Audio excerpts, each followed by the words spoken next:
Hello and welcome. I'm your host Elizibar. This is man, I don't even know what the actual technical title of this is. So it's a reprint of Batman Adventures number 5.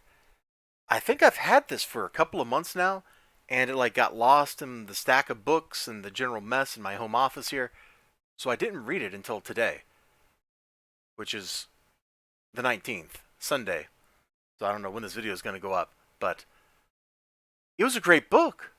This is fantastic, man. I wish I had, as a kid, had the disposable income to get all these Batman adventure books because the couple of them that I have read have been pretty good, and this one's no exception. Like, the only thing I'm really going to knock this book for is probably its art. So, there's something about the art that is sometimes a little off putting, probably just the artist trying to hurry through the pages, get them done, and sometimes the art looks really good. So, a little bit of a mixed bag, and that's okay. Now we open up here to some dudes breaking into Ciro's Circuit Shack, and unlike the traditional, what you would expect is going on, these guys are not here to actually rob the place. They're here to leave merchandise behind. That's pretty wild. Now I think they've stolen the merchandise, and then they're bringing it back. But that's maybe a little bit of a spoiler, and I probably shouldn't have spoiled that for you. That's okay. We get like a great little fight sequence here. It's absolutely fantastic. Look at Batman. What a maniac. He punched through a TV into a dude's face. Like, how is that even possible? How has he not broken every bone in his hand doing that, man? The glass on the front of a TV ain't no slouch. Great punch. Robin's got some great stuff going on.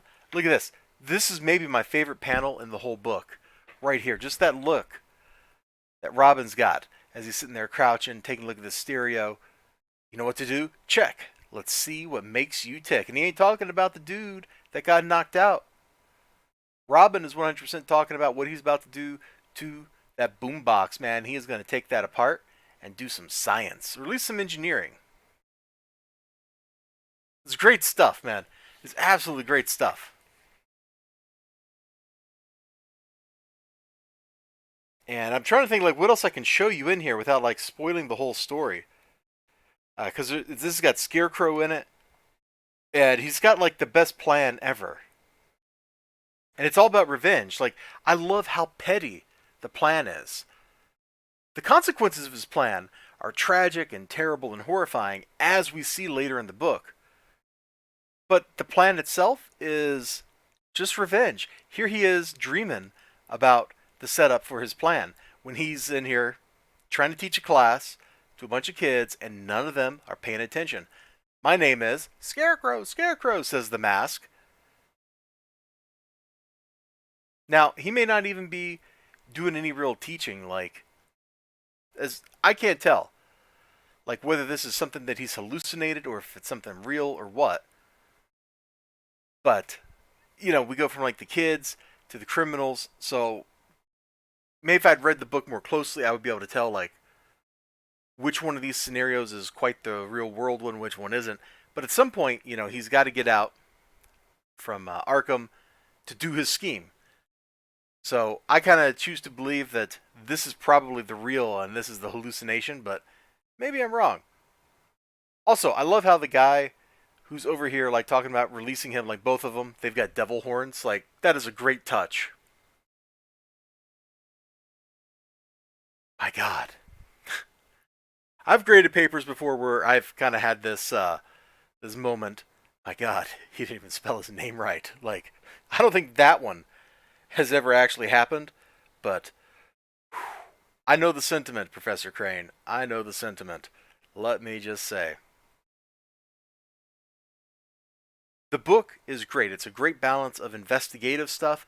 It's a great balance of looking at the crazy problem that the Scarecrow, like what his scheme is doing to people.